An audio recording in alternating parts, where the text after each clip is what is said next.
แต่ថ្មកណ្ដាលព្រៃចំពោះរឿងរ៉ាវដែលគាត់បានចែករំលែកមកនេះគាត់មានឈ្មោះថាបងសិតប្រាប់ថារឿងរ៉ាវមួយនេះវាគឺជារឿងរ៉ាវដែលគាត់បានជួបប្រទះកាលពីឆ្នាំ2023ពេលដែលគាត់ទៅដើរលេងបោះតង់ជាមួយនឹងពួកម៉ាក់របស់គាត់នៅក្នុងព្រៃមួយកន្លែងដែលព្រៃមួយហ្នឹងគឺជាទីតាំងនៅម្ដុំផ្ទះរបស់ពួកម៉ាក់របស់គាត់ដែរទេដែលផ្ទះពួកម៉ាក់របស់គាត់គឺនៅតាមខេត្តតាមអីចឹងបងប្អូនហើយពួកម៉ាក់របស់គាត់ក៏ប្រាប់ឲ្យថាចែបទីតាំងកន្លែងដែលគាត់ទៅបោះតង់ហ្នឹងណាអត់ដែលមានពីណាគេទៅបោះតង់ទេដោយសារតែវាគឺជាទីតាំងនៅក្នុងភូមិក្នុងស្រុកអីចឹងទៅភាគច្រើនមានតែអ្នកដែលគេរស់នៅក្នុងហ្នឹងមិនគេដឹងថាកន្លែងហ្នឹងមានកន្លែងអាចបោះតង់បានកន្លែងស្អាតអីចឹងបងប្អូនវាក៏មានទឹកជ្រោះអីតិចតួចដែរអីដែលសំខាន់ហ្នឹងណាគឺនៅជុំវិញហ្នឹងគឺស្ថិតរបៀបថាព្រៃភ្នំអីចឹងបងប្អូនទេសភាពគឺ fresh ខ្លាំងមែនតើអ្នកដែលគេទៅចិត្តបោះតង់គាត់ឃើញទីតាំងអញ្ចឹងហើយគឺចង់ទៅនឹងឯងបងប្អូនហើយកន្លែងមួយហ្នឹងពួកម៉ាក់របស់គាត់ដែលជាម្ចាស់ស្រុកម្ចាស់តំបន់ហ្នឹងណាគេក៏បានប្រាប់ដែរថាចែនៅក្នុងហ្នឹងគឺមានផ្ទះថ្មទុកចោលមួយដែលផ្ទះថ្មមួយហ្នឹងគឺមានអាយុកាលមកយូរហើយពេលខ្លះទៅពួកគាត់ក៏ធ្លាប់ទៅលេងនៅកន្លែងហ្នឹងអីចឹងណាអាហ្នឹងគឺតាមតែពួកម៉ាក់របស់គាត់រៀបប្រាប់អីចឹងទៅអញ្ចឹងគាត់ជាមួយគ្នាគាត់ផ្សេងទៀតក៏បានកាត់គូច្រើនដែរក៏សម្រាប់ចិត្តថាជ្រើសរើសទីតាំងមួយនេះដើម្បីទៅបោះតង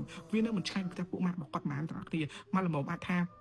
ាបើសិនជាយប់ឡើងពួកគាត់ចង់ត្រឡប់ទៅផ្ទះដេកវិញទៅដេកទៅផ្ទះរបស់ពួកម៉ាក់គាត់បានអញ្ចឹងទៅដោយសារវាឆ្ងាយពីគ្នាប្រហែលជា10 គីឡូអីទេអញ្ចឹងពួកគាត់ក៏សម្រេចចិត្តទៅកន្លែងហ្នឹងបងប្អូនហើយកន្លែងដែលពួកគាត់ត្រូវបោះតង់ហ្នឹងតែម្ដងគឺស្ថិតនៅក្រោយផ្ទះថ្មដែលគេទុកចោលហ្នឹងឯងហើយផ្ទះថ្មមួយហ្នឹងបងប្អូននៅពេលដែលគាត់បានឃើញផ្ទាល់ហើយបរិយាកាសរបស់វារបៀបថាដូចផ្ទះជំនាន់បារាំងអញ្ចឹងរបៀបថារឿងចាស់ទ្រុឌទ្រោមអីអញ្ចឹងតែវាមិនដាក់បាយទេគ្រាន់តែអត់មានទ្វារអត់មានប្អួចអី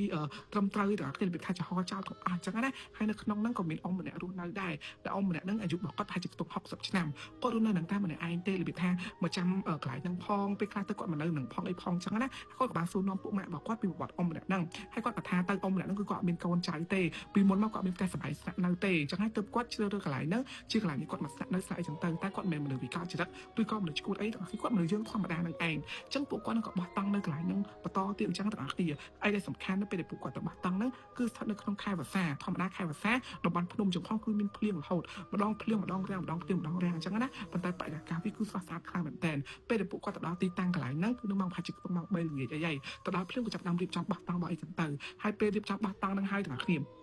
ាពួកគាត់ក៏ចាប់ផ្ដើមវាថាហូបអីជុំតិចតួចអញ្ចឹងណាហូបនៅក្នុងតង់ព្រោះតែពេលនោះគឺមានអារម្មណ៍លេងខ្លាំងដែរបានប្រហែលជាខ្ទង់ម៉ោងប្រហែលជាខ្ទង់6ជាងភ្លៀងកាន់តែខ្លាំងទៅគាត់ខ្លាចថាទឹកនឹងជ្រាបចូលក្នុងតង់ក្នុងអីចឹងណាអញ្ចឹងពួកគាត់ទាំងអស់គ្នាដែលមានគ្នាប្រហែលជាខ្ទង់5នាក់ហ្នឹងណាក៏សម្រេចថារើតង់ពីកន្លែងហ្នឹងសុំអ៊ំម្នាក់នោះស្នាក់នៅក្នុងផ្ទះដែលគេទុកចោលហ្នឹងដែរព្រោះតែផ្ទះហ្នឹងគឺវាធំមែនតើហើយវាមានឡើង2ជាន់អីចឹងណាអញ្ចឹងពួកគាត់ក៏រើតង់រើអីរួចក៏នាំគ្នាទៅផ្ទះចូលក្នុងផ្ទះមួយហ្នឹងពេលដែលចូលទៅក៏ឃើញអ៊ំម្នាក់ហ្នឹងគាត់កំពុងតែអង្គុយហើយក្នុងហ្នឹងទាំងអស់គ្នាគឺមានតែកូន7របស់គាត់ឲ្យភ្លើងហើយនឹងភ្លើងដាក់អង្គុយរបស់គាត់មួយហ្នឹងទេអត់មានភ្លើងអគ្គិសនីណាម្ដងទេអញ្ចឹងគាត់ក៏សួរនាំអ៊ំម្នាក់ហ្នឹងទៅថាចេះអ៊ំពួកខ្ញុំអាចស្នាក់នៅក្នុងហ្នឹងបានអត់ចង់បោះតង់បើអីចឹងណាអញ្ចឹងអ៊ំម្នាក់ហ្នឹងថាអត់អីក្មួយបោះនៅកន្លែងណាក៏បានដែរអីមិនតែអ៊ំទេអ៊ំមិននៅដែរទេអញ្ចឹងខ្ញុំធ្វើទៅហើយគាត់ក៏ប្រាប់អញ្ចឹងថាបើសិនជាក្មួយអាចចង់ទៅបន្ទប់ទឹកចង់ទៅអីមិនបាច់ចូលបន្ទប់ទឹកហ្នឹងទេទៅរកព្រៃរកអីនឹងម្ដុំហ្នឹងទៅបន្ទប់ទឹកហ្នឹងអត់ស្អាតទេគាត់ប្រាប់អញ្ចឹងទៀតទាំងអស់គ្នាអញ្ចឹងពួកគាត់ទាំងអស់គ្នាក៏របៀបថាធម្មតាពួកគាត់មកបោះតង់អញ្ចឹងពួកគាត់មានអីសគួរមកស្រាប់ហើយមានរបៀបថាអាប្រដាប់ជីកប្រដាប់អីស្រួលឲ្យពួកគាត់របៀបបាត់ជើងអញ្ចឹងណាអញ្ចឹងក៏រៀបចំនៅហ្នឹងតទម្រាប់តែពួកគាត់រៀបចំតាំងថ្មីហើយនៅកន្លែងហ្នឹង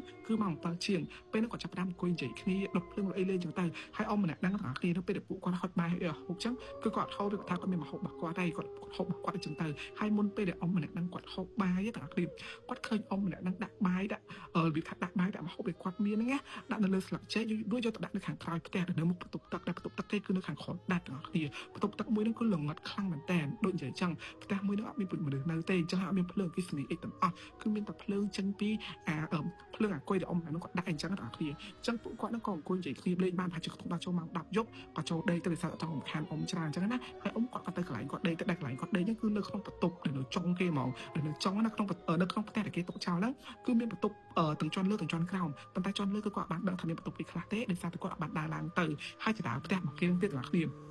គឺចដាលគេគឺនៅខាងក្រោយផ្ទះចដាលរបៀបចដាលនៅក្នុងផ្ទះតែនៅខាងក្រោយអញ្ចឹងណាគឺចដាលនឹងគឺចាស់ទ្រុឌទ្រោមអីដូចគ្នានឹងឯងអញ្ចឹងពួកគាត់ក៏ចូលដេកទាំងអស់គ្នាពេលដែលគាត់ចូលដេកទៅទាំងអស់គ្នាដោយសារតែគាត់នឹងគឺដេកអត់លក់ទេអញ្ចឹងហើយទៅបង្សិតនឹងគាត់ដើរចេញពីក្នុងតងហ្នឹងដើរចេញពីក្នុងតង់ហ្នឹងមកខាងក្រៅហើយមកហ្នឹងគឺមិនចាប់ដល់ភ្លៀងខ្លាំងខ្យល់បក់ផងអីផងអញ្ចឹងគាត់ក៏ដើរចេញទៅកន្លែងមាត់ទ្វារដែលទ្វារហ្នឹងគឺអត់មានទ្វារបិទទាំងអស់គ្នាគាត់ឈរមើលទឹកភ្លៀងឈរមើលអញ្ចឹងទៅចុចទូរស័ព្ទបដាអីបដាអញ្ចឹងណាទាំងអស់គ្នាក៏ស្ដាប់តែគាត់ងាកទៅកន្លែងចដាលអាចដាលនៅខាងក្រោយហ្នឹងណាគឺគាត់បានឃើញមនុស្សដើរចុះពីចដាលដើរចុះមកហ្មងទាំងអស់គ្នាហើយអញ្ចឹងគាត់រឿងឆ្ងល់ថាចុះកាយផ្ទះនោះមានមនុស្សនៅទេហើយអ្នកដែលគេដើរចុះមកនឹងទៀតទាំងអស់គ្នាគឺរូបរាងគឺជាមនុស្សប្រុស ពាក់ឈុតខ្មៅតែដែលផ្ទះហ្នឹងដូចនិយាយចឹងគឺមានតែអ៊ំម្នាក់ហ្នឹងតាមម្នាក់ឯងទេហើយអ៊ំម្នាក់ហ្នឹងការស្លៀកពាក់របស់គាត់គឺវាថាស្លៀកពាក់ខោត្រឹមផ្លូវជាមួយនឹងកសែងចងចង្កេះដោះអាវអញ្ចឹងគឺអត់អាចជាអ៊ំនឹងហ្មងតែពាក់ឈុតខ្មៅអញ្ចឹងណាអញ្ចឹងគាត់ក៏តាមមើលពេលតាមមើលមនុស្សប្រុសមនុស្សហ្នឹងក៏ដើរចុះពីលើហ្នឹងចូលក្នុងបន្ទប់ទឹកចូលក្នុងបន្ទប់ទឹកអានៅខាងក្រោយទាំងអស់ហ្នឹងអញ្ចឹងគាត់ហ្នឹងក៏និយាយថាឈរតែគាត់បន្តទៀតទៅចុចទូរស័ព្ទបន្តទៀតដោយសារតែពេលហ្នឹងទាំងអស់គ្នាគឺគ្នារបស់គាត់សន្តិគឺដេកលក់អស់លេងហើយគាត់ឈរបានណាស់ទៅគាត់ក៏ចាប់ឈឺពោះរបៀបឈឺពោះរាកហ្មងណាហើយគាត់អ៊ំនឹងប្រាប់គាត់ថាចេះកុំចូលទៅបន្ទប់ទឹកមួយហ្នឹងឲ្យទៅរកពេលជីកកន្លែងខ្លួនឯងទៅប៉ុន្តែដោយសារតែពេលហ្នឹងមេឃភ្លៀងគាត់បានយកខាត់បានយកអីទៅផងក៏គាត់នឹងសម្រាប់ថាដើរទៅបន្ទប់ទឹកមួយហ្នឹងនៅពេលដើរទៅហ្នឹងគាត់បាត់ផ្លាស់ហើយនៅក្នុងហ្នឹងទាំងអស់គ្នាផ្ទះមួយហ្នឹងគឺភ្លើងអាគុយដាក់ចោលហ្មងគឺអត់បាត់អីគេដាក់ចោលអញ្ចឹងណាអញ្ចឹងទៅគាត់បានឃើញរូបរាងមនុស្សប្រុសដើរចុះមកអញ្ចឹងទៅអញ្ចឹងគាត់ក៏ដើរទៅបន្ទប់ទឹកមួយហ្នឹងពេលដែលគាត់បាត់ទ្វារចូលទៅក្នុងបន្ទប់ទឹកមួយហ្នឹងទាំងអស់គ្នាបន្ទប់ទឹកមួយហ្នឹងមិនមែនជាបន្ទប់ទឹកស្អាតបាតឬមួយក៏វាថាអាចអង្គុយចោលហោងឬមួយក៏អង្គុយនៅលើនឹងបានទេអ៊ំនឹងដូចជីកដីឲ្យដាក់ក្របអីពីលើអញ្ចឹងបងប្អូនហើយអញ្ចឹងពេលហ្នឹងគាត់ថាចេះបើសិនជាគាត់បើកការកម្រោបអញ្ចឹងមកច្បាស់ជាឃើញសត្វអាចសត្វអីចឹងបងប្អូនតែដោយសារតែគាត់ឈឺពោះខ្លាំងពេកគាត់ក៏បើកកម្រោបគាត់បើកកម្រោបនឹងភ្លាមគាត់បានឃើញអាចឃើញទាំងអស់តែគាត់បានឃើញមនុស្សងើបមកពីក្នុងអាកន្លែងដែលគេជីកហ្នឹងដល់ពេលងើបមកចេះងើបមកបន្តិចលុបចូលក្នុងវិញហើយមនុស្សហ្នឹងគឺជាមនុស្សស្រីមុខមាត់ឡើងខ្មៅទាំងអស់គ្នាមុខមាត់ឡើងខ្មៅសាក់ឡើងវិញងើបមកបន្តិចចេះអញ្ចឹងពេលគាត់បិទវិញហ្នឹងទាំងអស់គ្នាគឺគាត់ញាស់ខ្លួនមែនទែនគាត់ថាជាអញសប្បាយភ្លេចជាមួយក៏មិនតែគាត់អត់ទាន់គិតថាជារឿងខ្មៅអីណាគាត់សាក់បាត់ម្ដងទៀតពេលគាត់សាក់បាត់ម្ដងទៀតគឺឃើញងើបមកចេះងើបមកហើយគឺអោនទៅវិញទៀតគាត់ឃើញឡើងពីរដងអញ្ចឹងគាត់ដឹងច្បាស់មកថាបន្ទប់ហ្នឹងមានអីអត់ស្រួលគាត់ក៏ដើរចេញពីខាងក្នុងហ្នឹងវិញពេលដើរចេញមកវិញទាំងអស់គ្នាគឺគាត់ហ្នឹងបានឃើញមនុស្សវាចុះពីខាងលើផ្ទះហ្នឹងមកវាចុះហ្មងមិនមែនវាដែរដូចយើងធម្មតាទាំងអស់នេះវាដូចឆ្កែចុះម្ដងមកកម្មចុះមកពីខាងលើហើយអ្នកដែលវាចុះមកហ្នឹងគឺមនុស្សប្រុសពាក់ឈុតខ្មៅនឹងឯងពេលហ្នឹងគឺគាត់ញ័រខ្លួនខ្លាំងមែនតើព្រោះគាត់ដឹងច្បាស់ថាអីដែលគាត់បានជួបហ្នឹងវាមិនមែនជាមនុស្សយើងធម្មតាទេពេលហ្នឹងគាត់ក៏រត់ចូលទៅក្នុងតង់វិញពេលរត់ចូលក្នុងតង់វិញទាំងអស់នេះបាត់គ្នារបស់គាត់ដែលដេកជាមួយគាត់ម្នាក់ហ្នឹងគឺបាក់ឃើញក្នុងហ្នឹងអត់ឃើញនៅក្នុងតង់ហ្នឹងហ្មងដល់ពេលតែឃើញគឺពួកម៉ាក់របស់គាត់ដេកតង់មួយគាត់ហ្នឹងទៅពិជ្រាដេកមួយគេផ្សេងទៀតទាំងអស់គឺគ្នា4នាក់ហ្មងក្នុងតង់មួយគឺដេកគ្នា4នាក់អញ្ចឹងពេលហ្នឹងទាំងអស់គ្នាគឺគាត់និយាយថាឆ្លេឆ្លាខ្លាំងណាភ្លៀងក៏កាន់តែខ្លាំងទៅគាត់រូបតង់ចូលទៅឃើញគ្នារបស់គាត់4នាក់ក្នុងតង់ជាមួយគ្នាហើយបងមួយដែលដេកតង់មួយគាត់ហ្នឹងគឺប្រាប់ថាចាពេលគាត់កំពុងដេកតង់នេះគឺគាត់បានឃើញរបៀបថាដូចមានស្មៅអីវានៅលើអត់ហ្នឹងវាមកលើអត់មកកន្លែងតង់របស់គាត់ពេលដែលគាត់បើកមកនេះគាត់ក៏គិតថាប្រហែលជាឆ្កែចូលមកចាក់ឆ្កែចូលអីចឹងដោយសារតែមើលពីក្នុងតង់មកខាងក្រៅឃើញដើរជើង4តែនៅពេលរូបតង់ចេញមកទាំងអស់គ្នាជារូបរាងមនុស្សប្រុសសម្បកខ្មៅពាក់ឈុតខ្មៅនឹងឯងគឺនៅពីថាវាជើង4ហ្នឹងមកកន្លែងតង់ហ្នឹងមកកន្លែងតង់គាត់រកចូលនឹងឯងតែសំណាងអត់គាត់បើកតង់តន់ហើយគាត់ខ្លាចមែនតើហើយគាត់បើកភ្នែកមកអត់ឃើញស្ដេចជាមួយគាត់ចឹងគាត់ក៏ស្ទុះចូលតង់ផ្សេងទៀតចឹងទៅទាំងអស់គ្នាអញ្ចឹងពេលហ្នឹងពួកគាត់ទាំងអស់គ្នាគឺអ្នកលក់ទេហើយគាត់នឹងក៏បានដាក់អ៊ំម្នាក់ហ្នឹងមកដែរអ៊ំម្នាក់ហ្នឹងគឺមិនយើងធម្មតាទាំងអស់គ្នាចឹងពេលដាក់មកដែរអញ្ចឹងទៅអ៊ំម្នាក់ហ្នឹងគាត់អត់និយាយច្រើនទេគាត់ដើរកាន់ធូក៏ទាំងអស់គ្នាកាន់ធូដើរអុចតាមជារៀងផ្ទះអត់តាមជាផ្ទះរួចក៏ទៅអត់នៅក្នុងអាចារ្យដែលគាត់ប្រាប់ថាចាស់បុគ្គលឲ្យជួហ្នឹងណាគាត់ក៏ទៅរបៀបថាទៅបើកកន្លែងហ្នឹងឲ្យទៅធ្វើអីចឹងទៅអញ្ចឹងគាត់នឹងក៏មិនតន់សួរពីកន្លែងហ្នឹងជាស្អីគេដែរតទៅពេលព្រឹកឡើងពេលពួកគាត់រើតង់ត្រឡប់ទៅវិញទាំងអស់គ្នាគាត់សួរអ៊ំថាអ៊ំបន្ទប់នឹងអីគេហើយផ្ទះហ្នឹងកាត់អីចឹងណាអ៊ំហ្នឹងគាត់ថាចេះផ្ទះហ្នឹងគឺទុកចោលមកយូរហើយគាត់ហ្នឹងរបៀបថាមកដូចមកយកកន្លែងរបស់ពួកអស់ហ្នឹងអញ្ចឹងដោយសារគាត់មានជំរឿទៅគាត់មកនៅក្នុងកន្លែងហ្នឹងគាត់ដបងគឺខ្លាចមែនតើតែដល់ពេលយូរទៅភាពតល់ច្រកវាធ្វើឲ្យគាត់នឹងលែងខ្លាចលេងខាត់ខ្មោចលេងខាត់អីហ្នឹងទៅគាត់មិនរស់នៅក្នុងផ្ទះហ្នឹងហ្មងទៅវាទុកខ្យល់ទុកភ្លៀងទុកក្តៅអីបានអញ្ចឹងណា